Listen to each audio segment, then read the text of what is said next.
Hola, buenas noches. Espero que estén muy bien. Espero que estén muy bien todos. El día de hoy vamos a hablar de nuevo con Wendy Mondaca. Ella es neuropsicóloga, quien nos acompañó la semana pasada sobre evaluaciones en chicos que no hablan, en chicos que tienen afectación a nivel de la oralidad. Y bueno, ¿por qué en este momento hicimos este live? Bueno, por una razón que anteriormente habíamos mencionado, mucha consultora nacional está haciendo capacitaciones de la 2.2. ¿Esto es adecuado? No es adecuado. No es adecuado, pero yo sé que está pasando. Por ejemplo, sesiones, o sea, una sesión, ¿cierto? Yo como les comenté la vez anterior, yo me capacité con Amaya Hervás. Amaya Hervás parte del equipo oficial de la 2.2 España, en este caso la Universidad de Barcelona. Así como Wendy se capacitó con Amaya Hervás en su momento. Y bueno, y parte de las directrices que entregó Amaya Hervás en ese entonces fue que deberían ser 3 sesiones. La primera sesión es para poder hacer una entrevista clínica y también hacer un acercamiento al estudiante, una forma de anticipación. La sesión 2, la evaluación propiamente tal, y la sesión 3, el feedback. Y ese feedback, ¿por qué es tan importante que exista? Porque que uno le muestre el informe a una persona, a mucha gente le choca igual, ¿sí?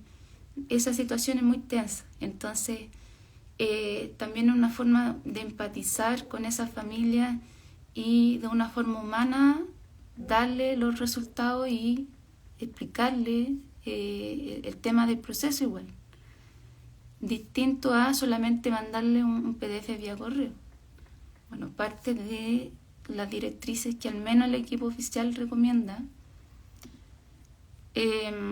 a mí me hace sentido, a mí claro que me hace sentido, o sea, antes que dejar a la familia así como, ya aquí llegó el resultado, es como distinto. Mire, yo le voy a mostrar el resultado cuando esté conmigo, yo le voy a pasar en físico el informe, usted no va a estar sola, voy a estar ahí explicándole, ya como que igual hay cierto como esfuerzo en acompañar, ¿ya? Hay un cierto tipo de esfuerzo, intento.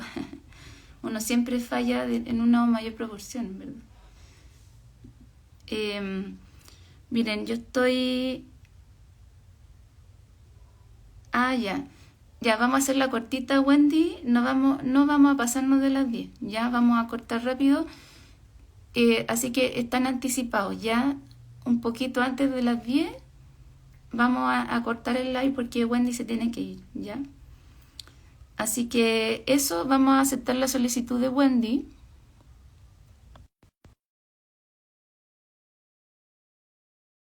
Voy a tratar de difundir en mis redes sociales, que no alcancé a compartir el link. En caso como que me ve muy allá, sí, por eso. Hola Wendy. Hola, ¿cómo estás? Bien, bien, gracias Wendy, y nuevamente muy agradecida por acompañarnos el día de hoy. Em, yo sé que yo sé que como te dedicas al tema, a mí me interesa mucho tu opinión, me interesa mucho tus comentarios. Y bueno, ¿por qué nace esta idea? Nace esta idea de hacer un live sobre el A22, porque y no es solamente a lo mejor comentario mío, sino que en varias ocasiones uno ve informes de una página, por ejemplo, donde solamente hay números, una tabla de números, evaluaciones de A22 de una sesión, por ejemplo, evaluaciones que no tienen la parte cualitativa, o sea, ideal que esté lo cuanti y lo quali, no está la parte cualitativa. Entonces, ¿qué pasa? Que las familias dicen, ¿pero qué es esto? Así, ¿pero qué? ¿Qué significa cada cosa? Eh, Hacer esa diferenciación entre grados de severidad DSM-4 y nivel de apoyo DSM-5 también, porque se supone que lo que te da la dos es paradigma DSM-4. La gente también ahí hay otro tema, ¿cierto? Y bueno, yo por qué te comento esto es que, no sé, yo como que me dedico tiempo a estas cosas y con tu ayuda, con tu colaboración, igual nosotros tenemos una mirada un poquito más hacia adentro, porque yo sé que desde neuropsicología ustedes igual son como bien haces para las baterías en general, ¿sí? Porque ustedes se dedican al tema de las baterías. Eh, ¿Podrías explicarle aquí a las personas primero qué es el A22 y qué es lo que está pasando con el A22? ¿Ya? Ya, entonces empezamos por ahí. Bueno, buenas noches para empezar a los que nos están mirando en este ratito. Comentarles que el AO2 es una batería de observación, o sea, es un conjunto de distintas pruebas que se aplican para generar síntomas ansiosos que nos permitan ver señales o conductas asociadas al autismo. Por lo tanto, es una batería de observación para el diagnóstico de autismo. En este rato se dice que es como el gold estándar de las baterías de observación para el diagnóstico de autismo. O sea, es como la más genial, la más validada, la más pro de todas las baterías.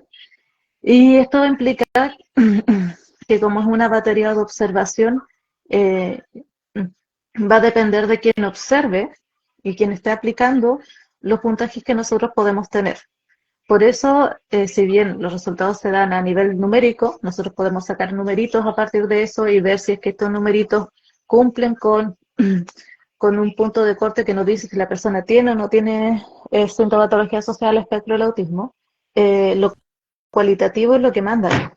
Por eso es importante que las personas que lo apliquen tienen que ser personas que tengan expertise en el área, no solamente que sepan del instrumento, sino que sepan mucho del espectro y también que puedan considerar otro tipo de elementos dentro del proceso de valoración. El AO2 es una batería muy bonita, pero como lo decía Francia, está basada en el DSM-4, en donde todavía nosotros hablábamos de el síndrome de Asperger y el autismo propiamente tal. Por lo tanto, cuando nosotros damos, por ejemplo, un puntaje, este se va a asociar a sintomatología asociada al autismo y al espectro del autismo, pero no habla sobre estos niveles de apoyo que conocemos hoy en día relacionados al DSM-5. También es importante comentarles que el LADOS 2, como es una batería, un conjunto de pruebas que implican que se observa la conducta de la persona a evaluar en ese contexto, va a ir cambiando a nivel de módulos o de tipo de actividades que se realizan según la edad cronológica de la persona a evaluar y también según la capacidad verbal de la persona. Por lo tanto, en eso nos dicen que se separen en 5 módulos: el T, el 1, el 2, el 3 y el 4. El T es para los más chiquititos, desde los 12 meses, niños de 12 meses que caminan, hasta los 31, pero solamente me va a dar un nivel de preocupación con respecto a la sintomatología social al espectro. Después tenemos el 1, que son para niños preverbales, desde 31 meses. Tenemos el 2, para niños que ya hablan con frasecitas cortas, desde los 31 meses. El 3, para niños y jóvenes que hablan fluido. Y el 4, para adolescentes y adultos desde los 16 años que tienen fluidez verbal también. Entonces, más o menos en eso consiste la voz. Y como decía Francia, es importantísimo que eh, hay entidades acreditadoras que son como las oficiales y el ruido que genera mucho en esto es que hoy, después de la pandemia, empezaron a haber muchas entidades acreditadoras que no son las oficiales y por lo tanto hay cursos que no entregan todas las herramientas necesarias para poder aplicar el AO2. Sí, más o menos de eso es lo que vamos a hablar hoy día, según tengo entendido, ¿cierto, Francia? Sí. Es como imaginé, no sé por qué vengo, pero eso me dijeron. Mm, Em, sí, sí, sí, la verdad es que, o sea, preocuparse por esto, en verdad, no sé, porque hay que como que ha pasado aquí de todo, en verdad. No, mm, siento que dentro de todo, igual hay mm. cosas. Es que Yo creo que, por lo menos para mí, mi principal preocupación no tiene que ver con que si es que los profesionales que se acreditaron pagaron más, pagaron menos, o con qué se acreditaron, sino hasta la aplicación de la batería. Como tú dijiste, es tan potente, uno, que estás evaluando a una persona, dos, que en esa evaluación la hagas mal, y tres, que llegue y mande un PDF a la familia y la familia lo lee y no entienda nada, es difícil. Me pasó hace muy poquito que con una familia que también le mandaron un PDF antes de hacer la retroalimentación y después la retroalimentación fue de 10 minutos y las conclusiones de todo ese proceso fue que el niño tiene problemas conductuales y que por lo tanto tienen que decirle que no y dejarlo llorar hasta que el niño entienda que no puede tener todo lo que quiere. Entiendo. Entonces, yo decía, qué extraño, ¿por qué entregar ese tipo de información? Siento de nuestra mirada profesional a nivel genérico, de hecho ni siquiera siendo profesional. Hoy en día se sabe que no puedes hacer ese tipo de conductas con un niño. O sea, si el niño llora, si el niño tiene alguna dificultad para regularse es porque algo está pasando ahí. Pero usar esta técnica del time out, de dejarlo llorar simplemente ya es súper iatrogénico, es súper negativo para el niño. Ni siquiera ahondando en la aplicación del instrumento, ni siquiera eso, sino que solamente en la retroalimentación de 10 minutos y este PDF antes. Entonces creo que sí, sí es importantísimo. Sí, claro, es como es como el entorno que se circunscribe a la implementación de la evaluación, la anamnesis, lo que es el feedback.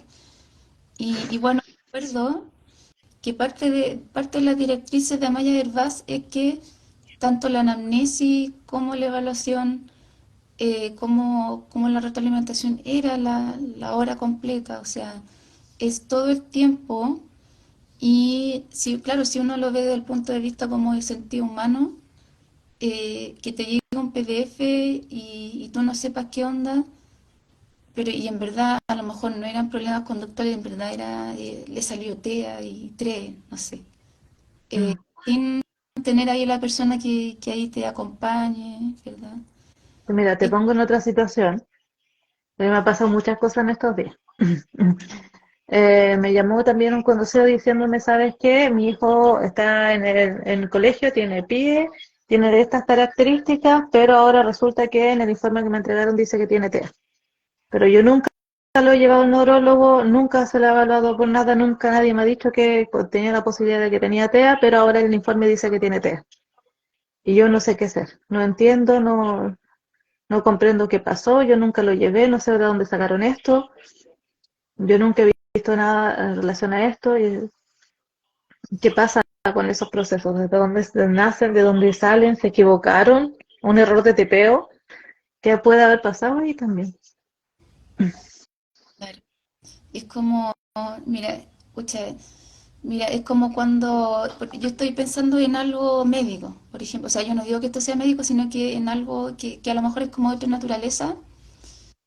Imaginar que día sábado, este es un caso muy cercano, vamos a decir que este caso es muy cercano. Un día sábado te llega el resultado de un examen que te dice que tenés cierto virus. Uno queda mal, y recién el día lunes, y si es que encontráis hora, le preguntáis al doctor qué pasó. Pero el día sábado te llega el resultado y que tú tienes el virus. Y después cuando, claro, tú llegas donde el médico te dice, no, no se preocupe, mira, ¿y por qué no me dijo eso antes? ¿Por qué no me lo dijo antes? Estábamos ya muriéndonos, la lloramos todas, ¿me entendí o no? Claro, Porque el nivel de angustia que se genera ahí. es como para tratar de hacer como un ejercicio de, a ver, cómo mentalizar a esa familia o cómo ahí tratar de ponernos en su lugar. Otra cosa que me gustaría comentar es, eh, bueno, parte de lo que yo he comentado con otros colegas, entre ellas Loreto a quien le mandamos aprovechamos de mandarle un saludo, muchas gracias Loreto por estar acá también, que también estuvo acá. Eh, se supone que algo que dice Maya Hervás es que este instrumento está pensado para personas que se dediquen a apoyar a población TEA y hay mucho profesional que ve un poco de todo. ¿Qué piensa? Mm. Bueno, yo creo que tiene que ver con lo mismo. El lado es una escala de observación para el diagnóstico, lo que implica que como recae en los ojos de quien evalúa y de quien observa, evidentemente tiene que ser una persona que tenga expertise en el área, que sepa mucho de TEA. Cuando yo estoy viendo de todo tipo de público, no necesariamente voy a ser tan hábil con respecto a la detección de síntomas y signos. Recuerdo también que, de hecho, nosotros siempre lo decimos con mi colega con el que trabajo, el A22, si bien es una batería súper importante, muy bonita también, el A22 nunca se aplica solo. Y de eso sale incluso en los manuales de lados. Uno de esos errores comunes que hoy se comete es que se aplica solo el A2. Entonces, tal como tú lo dijiste, se toma el niño 45 minutos eh, y después te llega un PDF para la casa. Pero como, insisto, va a depender del ojo de quien observa, el A2 muchas veces es insuficiente y justamente por eso existen otros tipos de escalas de valorización como la DIR. Por eso tenemos que, idealmente, como lo hemos planteado antes, trabajar en equipos multidisciplinarios, porque así como yo puedo aplicar el A2, tú puedes desde el área de la fonoaudiología evaluar el nivel de lenguaje de la persona que puede estar pasando ahí y necesitamos varias herramientas más aparte de solo el A2. Por eso, si es que la persona en realidad está trabajando con un poquito de todo, de verdad que afinar el ojo clínico es complejo, es complejo. A veces es mejor la especialización antes que agarrar un poquito de todo porque ahí uno se puede equivocar. ¿A ti te ha pasado de personas que te comentan? A mí me ha pasado, a mí me ha pasado. Sabéis que yo quiero hacer la capacitación de la 2.2 porque yo trabajo en un jardín. Eh, ¿Te ha pasado eso a ti? ¿Escuchar a colegas? Me ha pasado que algo que yo creo que es peor. Me han dicho, oye, ¿sabes qué? Yo veo que toda la gente quiere que le hagan el A2 y como que hay plata, entonces yo quiero hacerlo para ganar plata. Incluso eso. Ya, ahí ustedes saben que es lamentable el tema del lucro, pero bueno, a veces pasa así. Ya hay muchas veces gente que no tiene la especialización. De hecho, yo me acuerdo también cuando hice el curso con Amaya, que Amaya hacía énfasis que las personas que aplicaran a los dos, además de ser personas que trabajen con personas dentro del espectro, también tenían que ser profesionales asociados al área de la salud, La clínica, sí, eso me acuerdo, me acuerdo, al área clínica de la salud. No podía ser cualquier profesional. Em, me acuerdo de y eso. tenía que ser profesionales que trabajaran con niños, que se manejaran en el neurodesarrollo de los niños. Por eso también era súper importante. Pero yo conozco casos de profesionales que no tienen absolutamente nada que ver con el área de la salud, ni siquiera de la educación, que igual han hecho los cursos y están capacitados y además aplican cuando no corresponde. Ahí para contextualizar un poquito a la gente que está en línea, Amaya Hervás es parte del equipo oficial para capacitar en la implementación del A22, que aquí Wendy nos comentó que es el gol estándar, o sea, parte de las evaluaciones que acompañan el proceso diagnóstico y que tiene una de las mejores validez, una de las mejores validez estadísticas. Y bueno, ¿por qué surge este tema? Es como para la gente que recién se conecta, por si acaso, como entre paréntesis, porque en muchos lados se está haciendo el A22 y ese A22 no fue enseñado con el equipo oficial y por lo tanto, ¿qué pasa? Las consultoras o estas empresas que hacen las capacitaciones del A22 lo hacen como a su manera y modificando muchas de las directrices originales. Y una de esas directrices que comentó Wendy, por ejemplo, esto de que en una sesión hacen el A22 y en verdad debería ser 3 sesiones, para también para humanizar igual la implementación. Igual es una forma de humanizarlo. Claro, además porque en esa anamnesis, que es la primera sesión, la que debería corresponder a la primera sesión, nosotros tenemos que reunir todos los antecedentes necesarios incluso para poder pensar en un diagnóstico diferencial. Porque una cosa es que el A2 te diga si cumple o no el puntaje, punto de corte para el espectro, pero otra cosa es que los cumplas, pero tengas otro tipo de antecedentes que te lleven a algo distinto. Lo que pasa si no los cumple y nosotros decimos ya, entonces no tiene TEA. Ya, pero el niño sigue con la misma dificultad, entonces si no tiene TEA, ¿qué es lo que está pasando con él? La familia necesita saber. Debiese ser un proceso que esté pensado en buscar apoyo, sino solamente en buscar la etiqueta. Y justamente ese proceso de anamnesis sirve para eso. Entonces, cuando se aplica solamente el agua y después te llega la hoja y te dice, no tiene TEA. Ya, pero entonces, ¿qué hago con mi niño? Porque sigue teniendo las mismas dificultades más allá de que tenga o no tenga. Claro, exactamente, exactamente. Bueno, empezar a ver al individuo como una persona más allá de un diagnóstico, igual es algo que estamos al debe en todo caso. ¿Por qué lo digo? Porque yo vengo de una universidad igual con un enfoque súper biomédico y de repente uno se pierde y la idea es que cada día, en la medida que nosotros podamos, igual humanicemos las prácticas, humanicemos este tipo de evaluaciones, las atenciones. Yo se los comento porque a más de alguno que debe estar en línea les debe haber pasado, haberse encontrado con un profesional que a lo mejor no es muy empático, que no te dice, que no te da la información a lo mejor de la manera más amigable y que de alguna manera no dimensiona la difícil vida que están llevando la familia en su momento. Y bueno, es distinto cuando, por ejemplo, no te han pasado el informe y estamos en la sesión de retroalimentación y no sé, pues está ahí la evaluadora y dice, "Ah, esperen, yo sé que el resultado les puede asustar, pero esto tiene una explicación, ¿ya? Es como distinto, ¿no? Como que uno igual está poniendo colchones y a lo mejor evitamos esa situación de llanto, de descontrol que a lo mejor las familias pueden vivir. Y lo otro, también explicarle en ese mismo contexto que la 2 tampoco diagnostica por sí mismo. Claro. Perdón.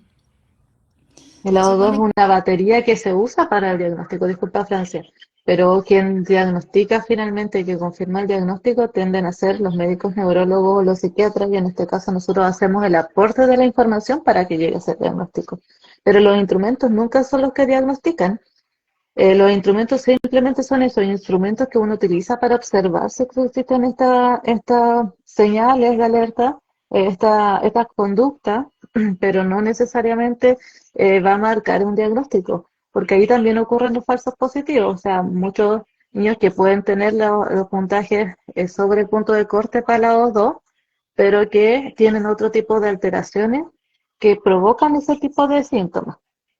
Por eso creo que lo hablamos en algún momento, a mí me gusta ahondar, por ejemplo, en muchos síntomas o trastornos neurológicos anatómicos como la encefalomalacia, porque justamente se pueden presentar síntomas que se asocian al autismo, pero que no son autismo.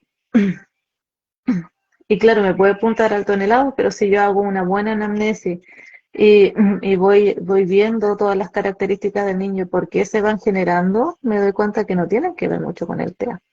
Y allí existen muchos otros diagnósticos de estos diagnósticos más extraños que no son tan conocidos como el TEA, que cumplen con muchas características, pero que no lo son.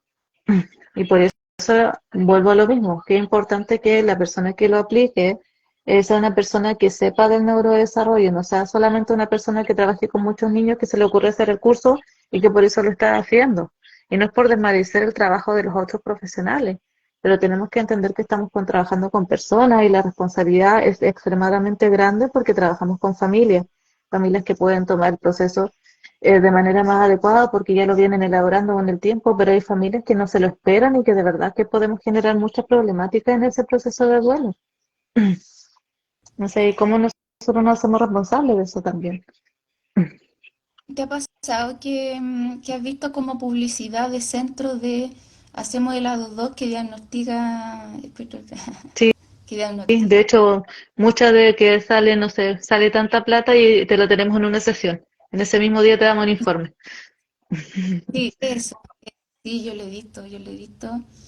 Entonces, ahí es importante esto. La gente que está viéndonos, el lado 2 por sí solo no diagnostica, es parte de un proceso mucho más amplio y que es lo que dicen los entrenadores oficiales, debe ir de la mano con ¿ya?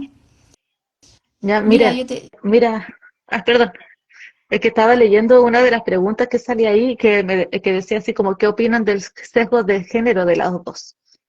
Vuelvo a lo mismo, importante porque ese sesgo de género no lo da el instrumento, lo da quien observa las conductas, porque si la persona que observa las conductas mientras se aplica la 2.2 va a poder ver las señales igual, las conductas igual. Y si además lo complementamos con el ADR, si yo le soy sincera, yo cada vez que he aplicado a una dama, incluso damas adultas, el ADR sale altísimo igual, porque depende de cómo uno busque la respuesta también. Ya, el ADR, por si acaso, para que los que no lo conocen, es una entrevista semiestructurada que va de la mano de lados 2 y que sirve justamente para poder posteriormente llegar al diagnóstico de TEA. Y el ADR es tan completo que, como es semiestructurado, uno puede preguntar un poquito más allá de las preguntas que están ahí, que son 93. Eh, y puede andar un poquito más y sabes que sale súper alto en muchas de las damas. Hay muchas cosas que nosotros podemos normalizar las familias o ver en ese camuflaje, pero que si uno puede hacer las preguntas correctas y puede andar un poquito más, se logran observar. Por lo menos desde mi experiencia sí yo lo logro ver. Qué, Incluso con helados, porque depende de cómo, de lo que uno observa, po, de qué tanto uno conozca el espectro y cómo se va dando. qué bueno lo que comenta, qué bueno lo que comenta Wendy, em, porque, claro, claro, o sea, igual es distinto el contexto de entrevista clínica versus el uso de los materiales. Y bueno, sabes que, mira, apareció una pregunta acá, porque aquí Cintia, yo no sé si todavía está Cintia ahí conectada, pero si tú te hiciste las dos antes de ir a ver al neurólogo, se supone que yo no sé qué piensas de esto, Wendy. Yo en general en adultos me gusta más el psiquiatra que el neurólogo. ¿Qué piensas de eso? En adulto debe ser psiquiatra, no neurólogo. ¿Por qué? Porque se tiene que hacer el diagnóstico diferencial con otros trastornos mentales, como lo dice nuestro DSM-5, eh, y ya no con trastornos del neurodesarrollo necesariamente. ¿Ya? Por eso tiene que ser psiquiatra y no neurólogo.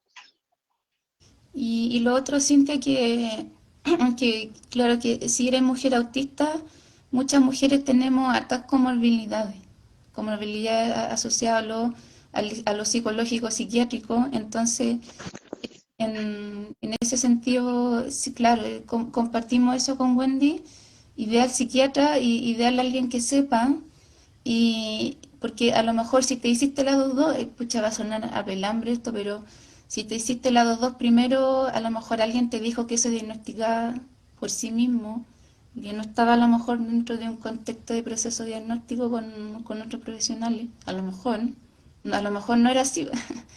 Pero eso con un psiquiatra en Mm. adulto. ¿Iba a decir algo, Wendy? Sí, es que estaba pensando que muchas veces, bueno, más allá de que vayan primero al psiquiatra o primero a la valorización con el A2, yo creo que la importancia acá es que no sea solo el A2. Como te dije, ¿por qué no solamente el A2? Porque el A2 mide la conducta actual. Entonces, cuando estamos hablando de un adulto y sobre todo una mujer, esas comorbilidades pueden hacer que surjan conductas que se parezcan, pero que puede que no sean.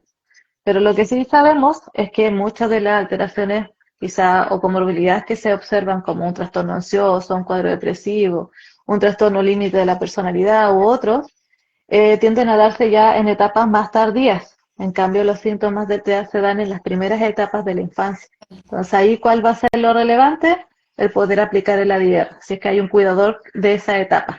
Sabes que por lo general los papás o los cuidadores principales igual se acuerdan, ya se van acordando igual.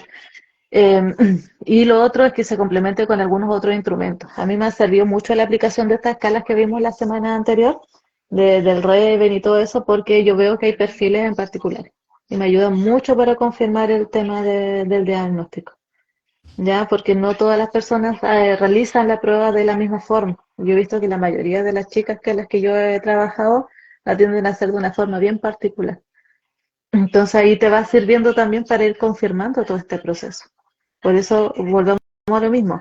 El lado 2 nunca debiese aplicarse solo. De hecho, por eso las certificaciones tendían, cuando se hacían presenciales con la malla, si recuerdas Francia, eran paralelas.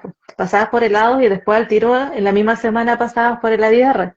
Pero ahora como lo están haciendo sesgadas, muchos profesionales solamente toman helados o solamente tomaron el ADR, pero no tomaron los dos juntos. Y esto te tiene que ser con los dos.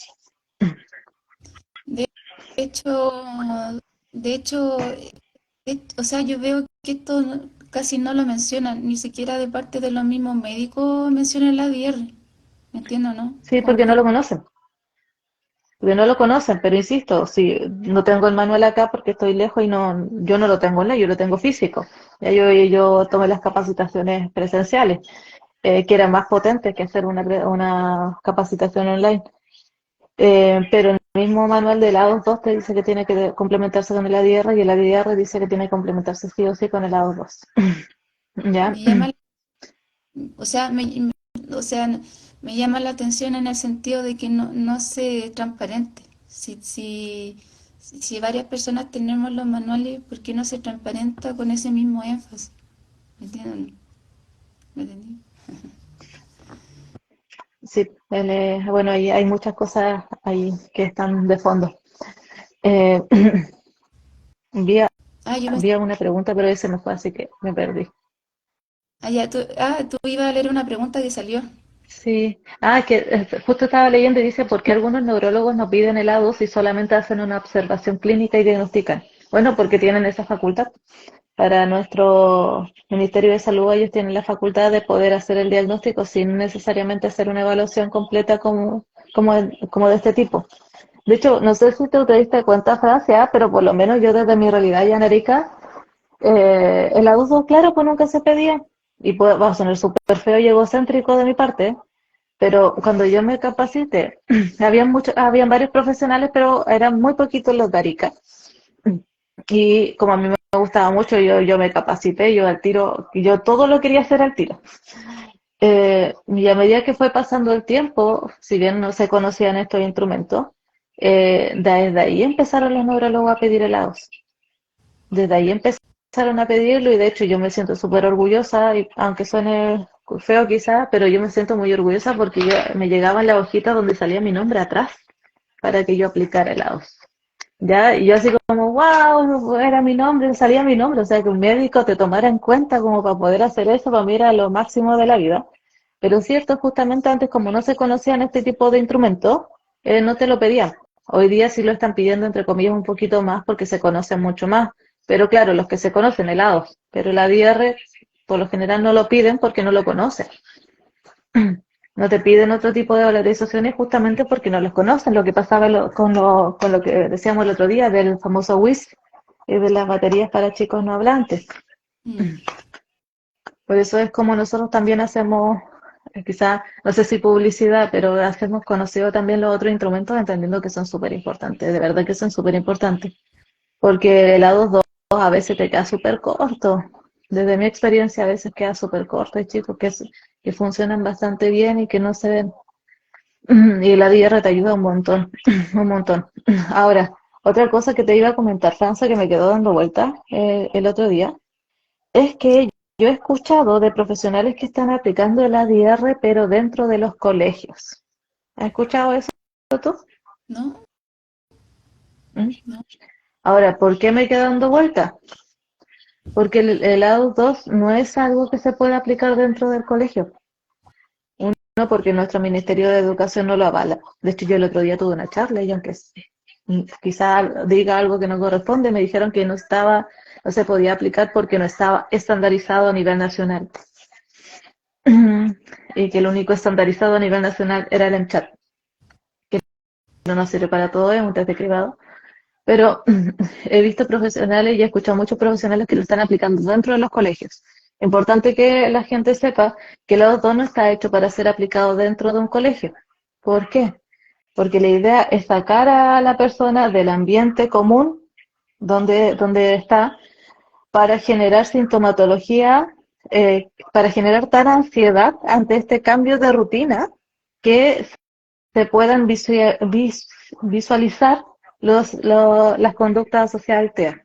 Por eso es una batería que te genera ansiedad. Está hecha y está pensada desde el enfoque biomédico, por lo tanto necesitamos ver esas conductas que nos llevan a pensar que la persona tiene autismo y para eso tenemos que sacarla de su rutina cotidiana, cambiarle la estructura, generar ese ambiente más ansiógeno para que se puedan ver todo este tipo de cosas que necesitamos ver. Por lo tanto, siempre la primera entrevista es con los padres o los cuidadores principales, la segunda recién va la persona a evaluar y la tercera, la retroalimentación, sería con los padres y cuidadores. Pero si yo lo hago en un contexto donde es súper común para la persona, por ejemplo, en la misma casa, porque también escucho a profesionales que van a aplicarlo en la casa o en el mismo colegio donde el niño vive todo y pasa casi todos los días ahí, ya hay un sesgo en la aplicación, ya que el ADO2 y el ADR estén validados a nivel mundial implica que tienen una forma específica de aplicarse y que tienen incluso elementos más específicos para aplicar, que si bien los materiales en algunos casos pueden ir variando por algunos motivos, pero que debiesen ser fundamentalmente los mismos, pero ya incluso el cambio de esta estructura que es completa ya te está sacando el instrumento, eso no debiese ser así, no debiese ser así. ¿Sabes? Eso mismo que dices tú, yo no lo he escuchado del colegio, lo de ir a la casa, sí. Yo me acuerdo que en la capacitación que tuve con Amaya, preguntaron lo mismo. ¿Se puede hacer en la casa de...? Y también dijo que no. Yo eso me acuerdo. Me acuerdo que también había dicho que no.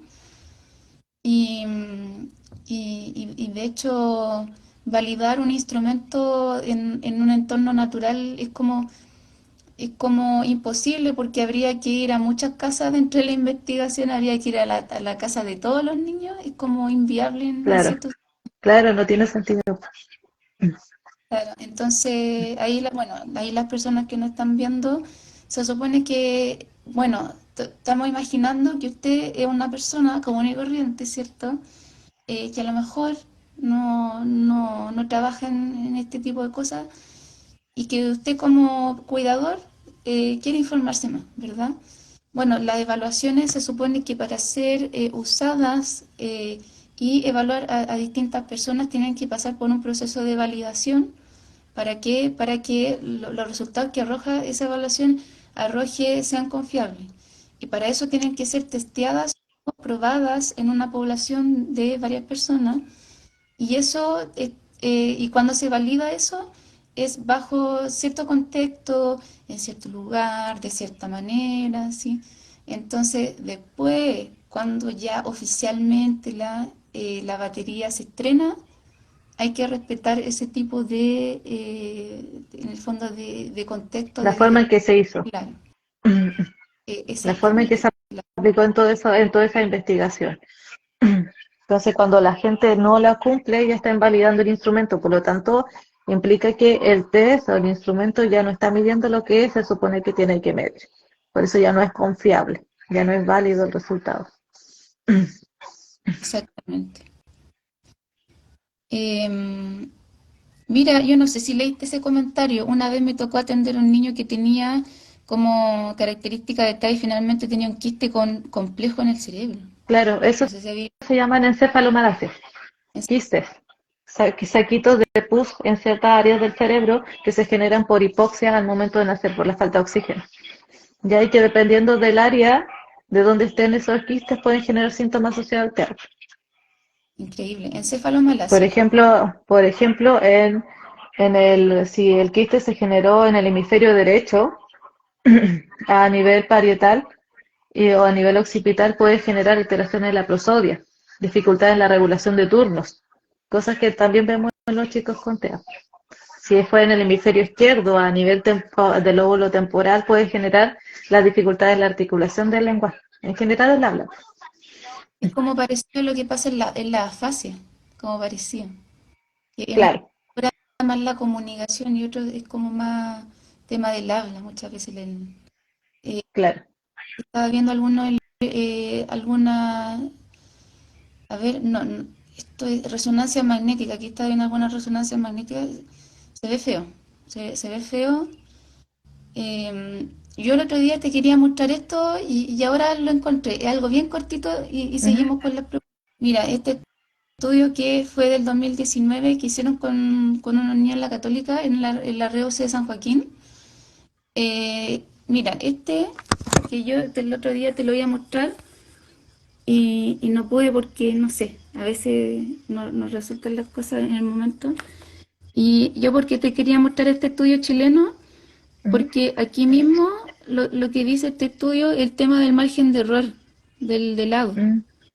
Porque parte de las conclusiones es que, a ver, espérame, que aquí en este estudio aparece el tema del margen de error, eh, que aquí el margen de error que se hizo acá, o sea, en base a la población estudiada, era como una cantidad de niños entre 3 a 10 años de la REUC,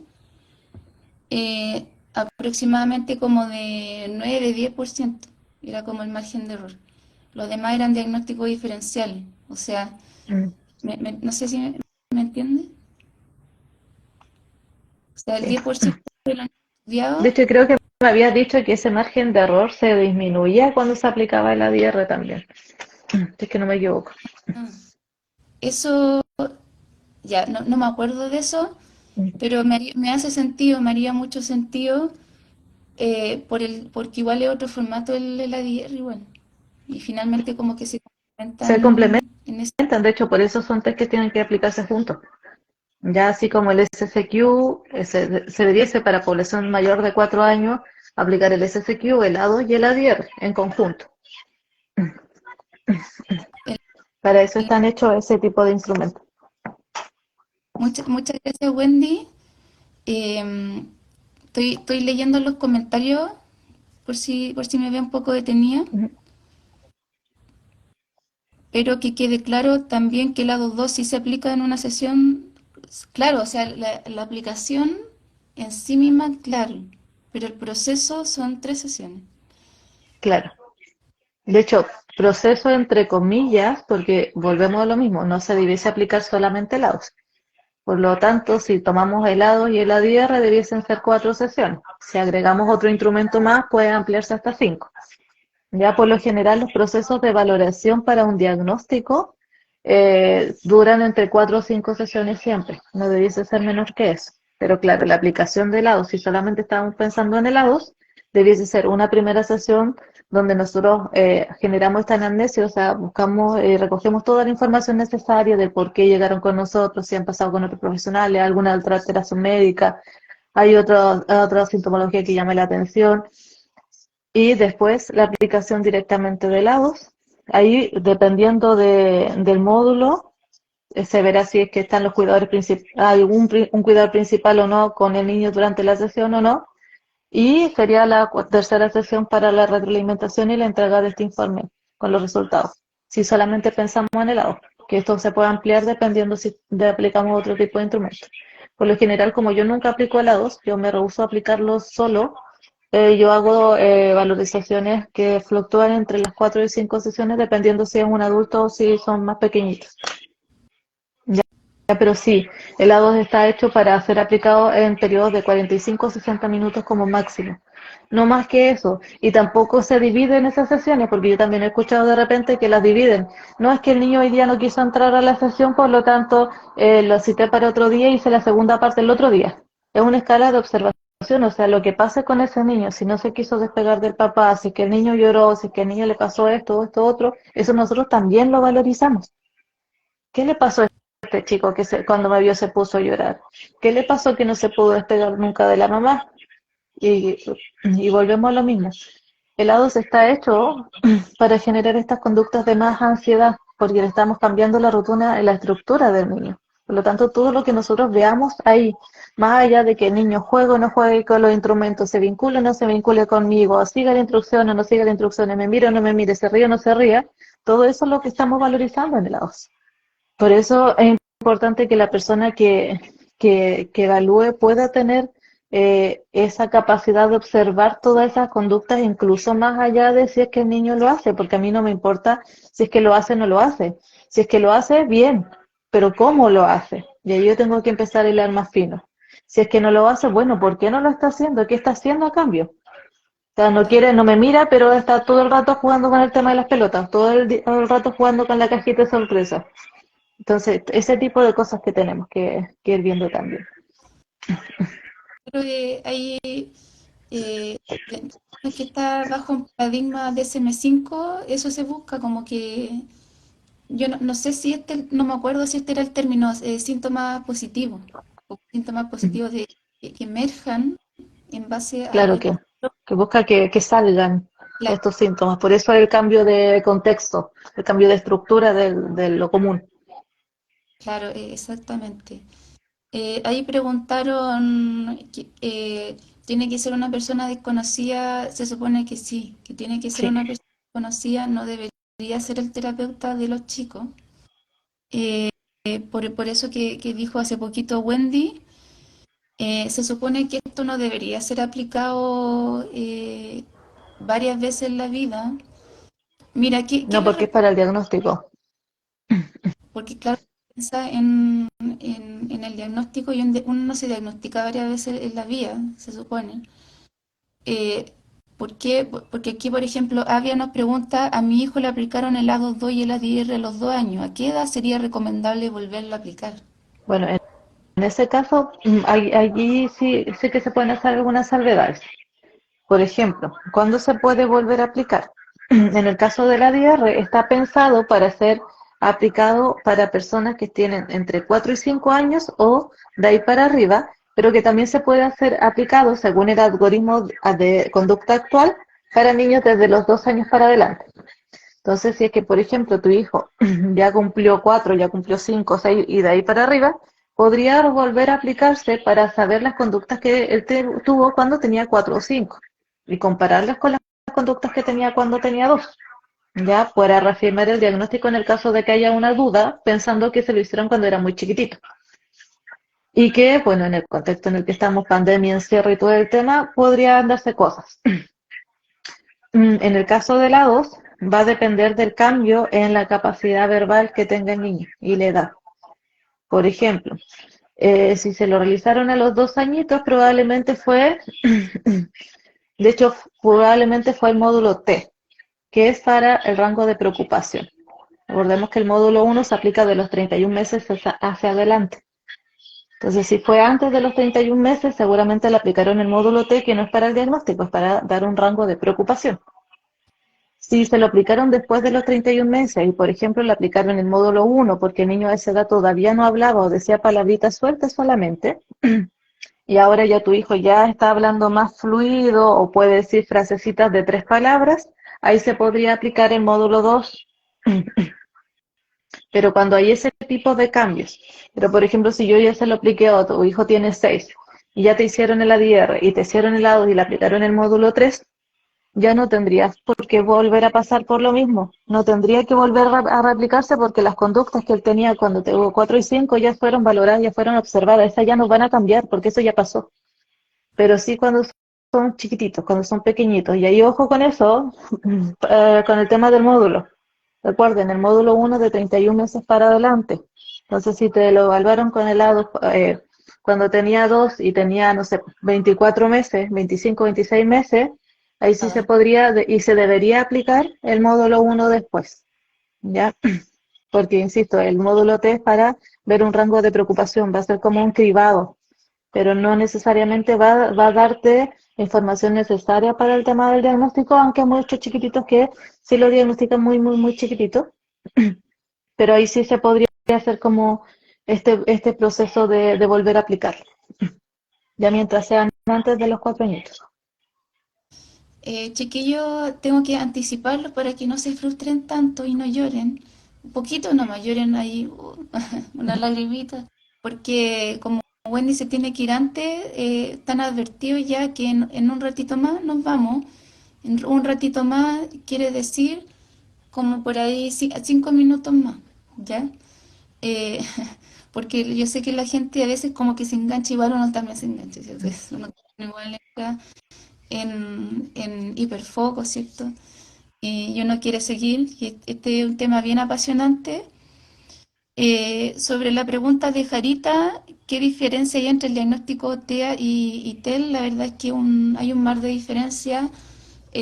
porque se supone que el trastorno del lenguaje, entre comillas, el trastorno simple del lenguaje en verdad eso no existe, pero como que entre comillas el trastorno simple del lenguaje es algo que si bien hay dificultad de limitación desde muy temprano, el síntoma nuclear radica en la gramática de la persona, ese es como el síntoma nuclear, y en una o mayor proporción también pueden estar afectados los sonidos del habla, el discurso y así suma y sigue.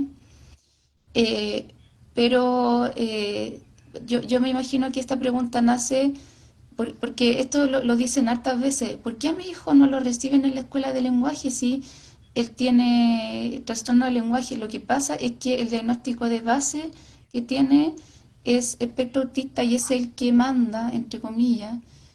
Y de la manito, accesoriamente, está el trastorno del lenguaje, pero en el fondo ya teniendo como base el espectro autista y considerando todos los apoyos que necesita, ¿ya?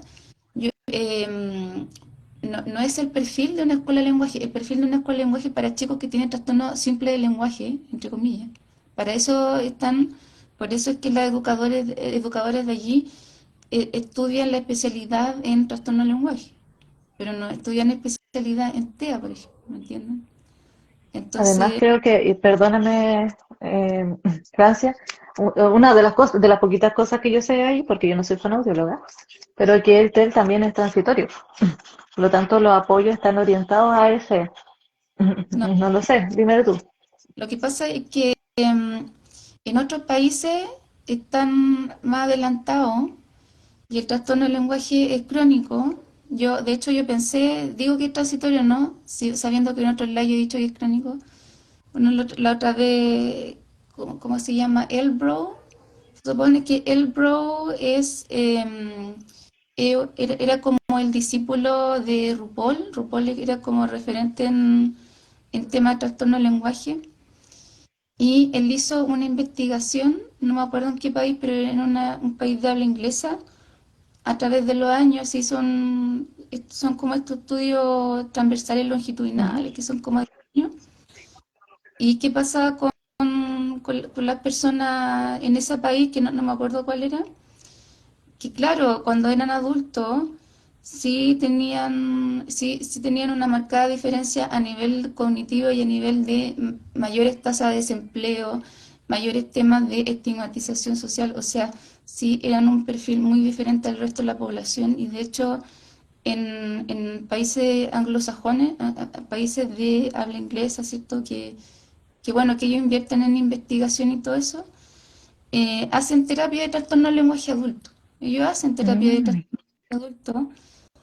Lo que pasa es que nosotros en el tema de los decretos acá igual estamos súper atrasados.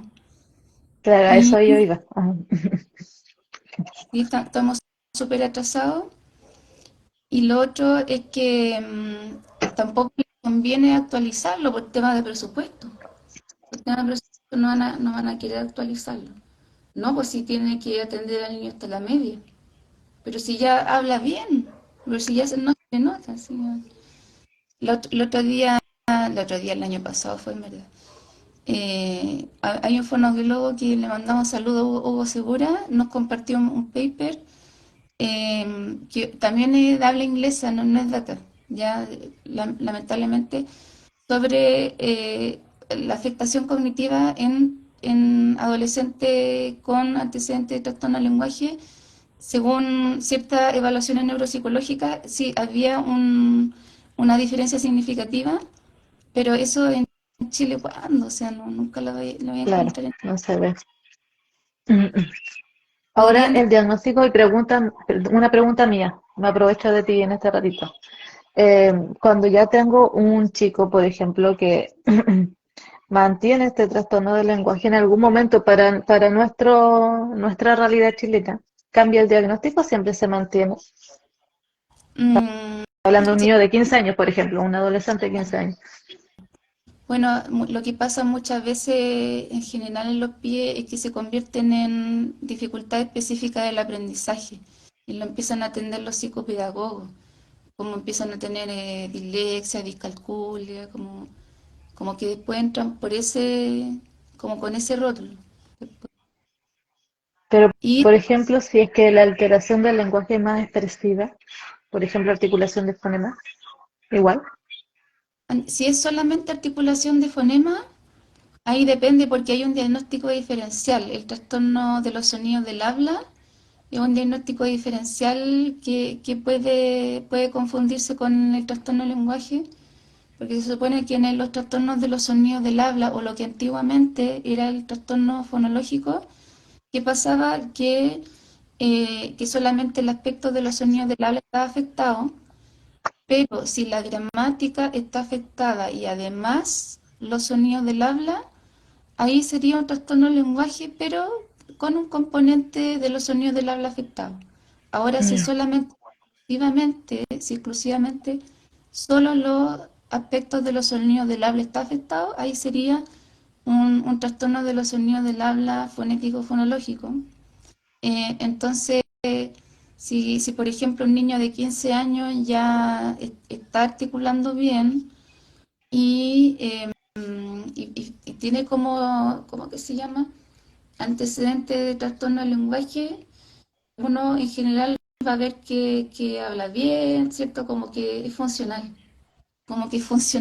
a simple vista, pero quizás a lo mejor tiene un tema conductual, porque en verdad el año 2016 se publicó el tema del Congreso Cataláis, que ahí se cambió el rótulo del trastorno del lenguaje a trastorno del desarrollo del lenguaje, se cambió la etiqueta porque se dieron cuenta que desde la clínica era como un paquete, o sea, que los chicos tengan trastorno del lenguaje simple y solamente la gramática esté afectada es muy difícil, es como la excepción a la regla. En general viene de la manito con dificultades en la coordinación, dislexia, discalculia, dificultades conductuales, y por eso uno ve a tu niño con trastorno del lenguaje así como disperso, impulsivo. No es una coincidencia. Por eso después cambió el nombre del diagnóstico y en verdad en otros países, porque acá todavía estamos atrasados. Quizás este tema conductual esté por ahí rondando, a lo mejor el niño de 15 años, eh, mandan corazones. Me interesa esto, sí, no, o sea, a mí me interesaba. Pues me metí más por mi sobrino, me empecé más a meter más en el tema del TEA más que nada. Pero si te das cuenta, a mí de repente me entristece porque son cosas que uno sabe, pero igual a veces pienso que es pura chaya porque aquí no lo pescan, ¿me entiendes o no? Claro, Como, lamentablemente es así. De hecho, me sentí muy identificado con eso hace un poquito, unos poquitos días atrás. Pero mira, quería aprovechar la idea que planteamos, bueno, lo que te pregunté y tu respuesta, porque, por ejemplo, dentro de estos días me ha tocado tener chiquititos que le han diagnosticado, le han dicho, ¿sabes qué? En el lado 2 puntos súper bien, pero el niño tiene un TEL. Y yo veo al mismo niño y sí, tiene dificultades para expresar, tiene dificultades para comprender, pero no tiene intención comunicativa. O sea, o está muy bajita. No responde a los estímulos, mm, mm, le cuesta iniciar una conducta social y la interacción evidentemente está muy débil.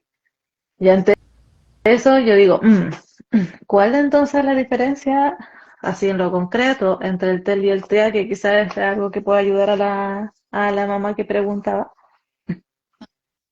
en concreto, el TEL tiene que ver a ver, el TEL tiene que ver con el habla y el lenguaje oral. Yo sé que a nivel de funciones lingüísticas, a ver, a ver, ¿cómo lo puedo sintetizar estoy pensando, sin entrar como en detalle? Ya, a ver, a simple vista, si está afectado el habla, en general, los chicos que la gente dice que son trastornos del lenguaje, está muy afectado el habla y no se le entiende el discurso, pero sí hay un ir y venir.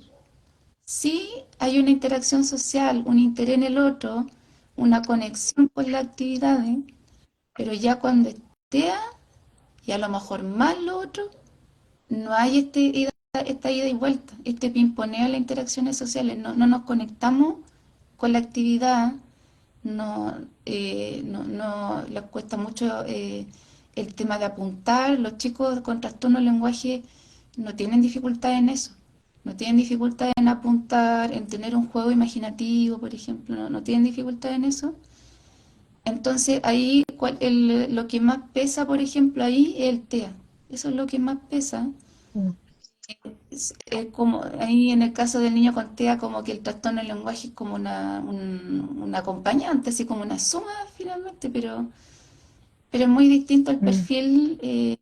Los chicos con trastorno del lenguaje tienen muchas menos dificultades, que de repente como que uno no le entiende y como que chamulla, pero en verdad sí ellos tienen una búsqueda constante de atención, de querer comunicarse y se dan a entender muchas veces a través de lo gestual, a través del uso de imágenes, pero en cambio el chico TEA deja de persistir, desiste.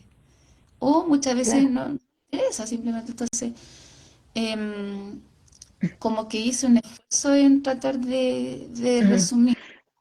Claro, yo iba a eso, porque justamente yo sé que es eso y te cuento cómo yo resolví este problema con esta mamá.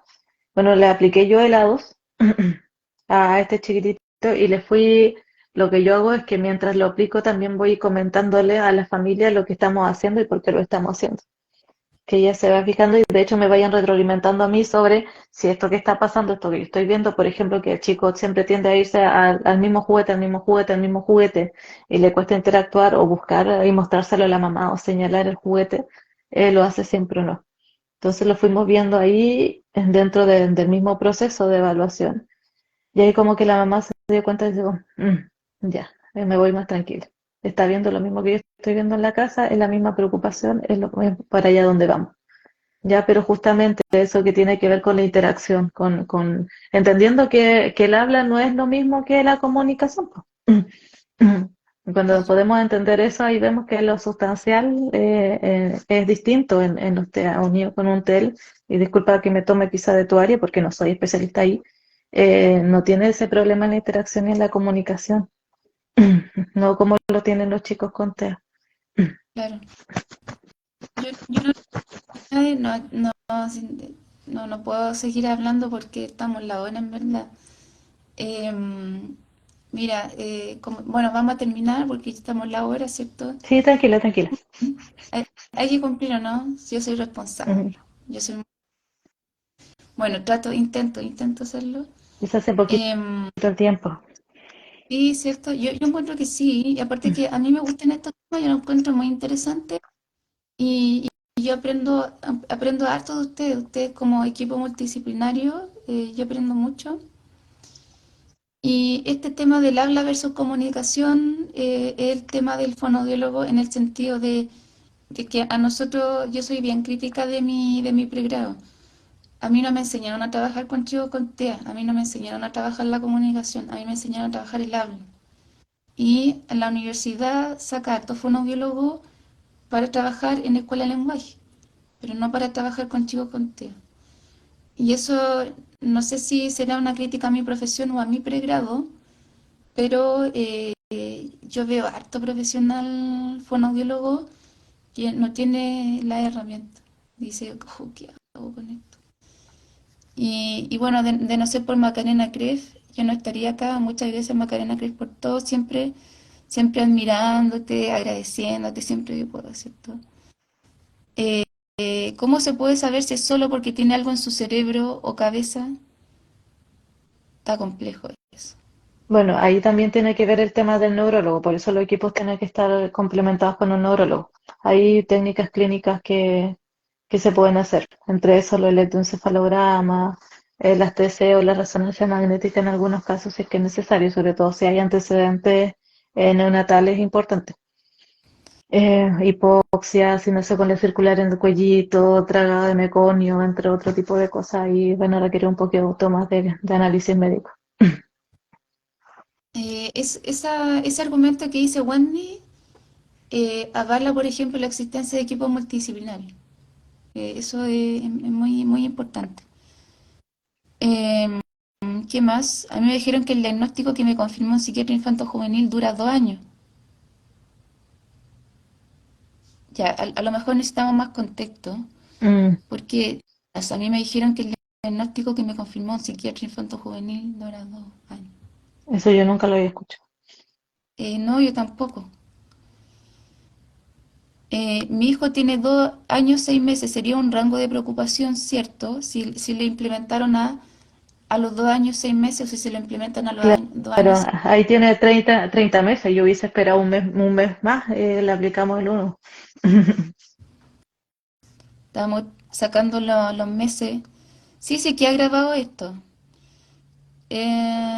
TEA está dentro de los DEA, de las dificultades específicas. No, no, no. No es una dificultad específica del aprendizaje. La dislexia sí, la discalculia sí. Pero no, no el TEL. Es transitorio según Chile, sí. Según a nivel de decreto, sí es transitorio. Pero desde la clínica se supone que las investigaciones dicen que no. ¿Pero a quién le importa? A nadie le importa. Bueno, saludo ahí a Soya Praxia, también a Ivana que siempre me acompaña. Mi hija fue a una escuela de lenguaje por TEL mixto y hace poco la diagnosticaron con TEA. Bueno, igual ahí ya pasan cosas de repente. Desde Mm. diagnóstico, o sea, igual en el tema de la escuela de lenguaje pasa desde diagnóstico errado hasta tema de por subvención. Como que depende mucho del caso. Bueno, hay muchas otras cosas ahí a la base. Falta poquito, ya, me voy No, despidiendo. sí, tranqui. Excelente. Ya, están despidiendo los demás. ¿Sabes que María Ulloa te manda hartos saludos? Ella le encanta María Ulloa, tú le encanta. Ella te admira mucho, te manda abrazos, besos, Sí, le ahí dice yo la le doy mejor. las gracias y un besito también para ella. Un abrazo. Claro, estaba bueno el live, a mí me gustó igual, me gusta mucho. Me gusta mucho lo que nos comparte Wendy, yo aprendo mucho de ella. Eh, A ver, mi hijo tenía problemas de lenguaje y siempre ella trató de comunicarse y dar a conocer su necesidad. A diferencia de su hermano, sí hablaba, pero no había interacción. Era como, claro, eso, no había interacción. Exactamente. Ahora, hay diferencias con respecto a los niños y las niñas con respecto a eso. Las niñas tienden a interactuar un poquito más que los varones, pero eso no significa que no tengan TEA. Ahí hay que ser un poquito más meticuloso a la hora de la observación. Sí, ahí habría que hilar más fino. Muy Sí. cortito en el live, muy cortito. Pregunta María si en CIT van a hacer charlas. Hicimos un ciclo de charlas que terminó hace como 2 semanas recién. Así que vamos a tomar un tiempo más para tratar de convocar un poquito más de gente, porque igual tampoco hubo mucha convocatoria, pero esperemos que sí más adelante. ¿Cuál es el tel mixto y el tel expresivo? Mire, Jarita, como nos vamos a ir ahora, si quiere usted me lo escribe por interno. Em, pero hoy en día, bueno, es que yo sé que a nadie le importa, pero hoy en día, pucha, son como esos datos inútiles que son como bien interesantes, pero no interesan. No, Todas pues sí esas son cosas que uno sabe pero que no se llevan a cabo. claro. que- Sí, es como, ¿sabía usted que en otro país hicieron una investigación y descubrieron que, y sí, claro, y acá como que no, ¿para qué? Era como yo me sentía ese día, Francia, cuando me dijeron que no se podía aplicar helado 2 en Chile porque no estaba estandarizado en Chile. Así como, ¿sabía usted que hay investigaciones a nivel mundial y que incluso en China también está todo validado? Claro. A nadie le importa. Oye, pero eso lo dijo una autoridad de Mineduc, ¿o no? Algo Es así. pérdida de salud. Ah, de Ministerio de Salud. Puta. O sea, igual ellos deberían saber, ¿o no? Deberían saber ellos. Si tienen base clínica igual, igual que Sí que nosotros que estamos somos. hablando de autismo y estamos hablando de la ley de autismo, deberían saberlo. Claro que sí. Igual, ya, lo último, y me voy. Que yo me he dado cuenta que hay gente que está en puestos de autoridad y que a veces saben menos que uno. Yo me he dado cuenta de eso. me he dado cuenta de eso, y es real, y es una realidad muy triste, claro que sí, muy triste. Ujú. Y bueno, estos espacios son para educar a las personas de a poquito. Eso. ¿Cuál es el Instagram de la exponente de Wendy? Ah, es mi nombre, pero por si acaso, no se asusten si ven puros coreanos en mi Instagram, porque mi Instagram personal, por lo general ahí no subo mucha información, donde la subo en el Facebook, ¿ya? Así que no se asusten si me siguen por ahí por el Instagram y ven muchas cosas de coreanos en vez de cosas relacionadas al tema. Wendy es seca en su pega, es una excelente profesional, Muchas gracias. excelente profesional. Así que eso, Wendy, muchas gracias por acompañarnos el día de hoy. Las personas están muy agradecidas por tu aporte. Mucho éxito, que tengas un excelente fin de semana y te voy a dejar en paz un tiempo antes de llamar. Bueno, Para no abusar de Wendy, para no abusar de ella. Y si por a veces motivo, no sé, pues tú haces un live en tu perfil, igual puedo participar, podemos conversar. mm. Mira, A lo por lo mejor, general no soy mucho de hacer ese tipo de actividades, pero yo feliz que me invites porque yo también lo paso muy bien y lo disfruto harto, así que no te preocupes por eso. Ya ah, para mí no es un suplicio ni no es un cansancio. Yo lo disfruto harto, además aprovecho de conocer a más personas aquí que saben mucho y tú también me enseñas mucho a mí, así que yo feliz. Ya, así que muchísimas gracias también por la invitación. muchas gracias, que estén muy bien. Chao también a la Ya, última. chao, chao.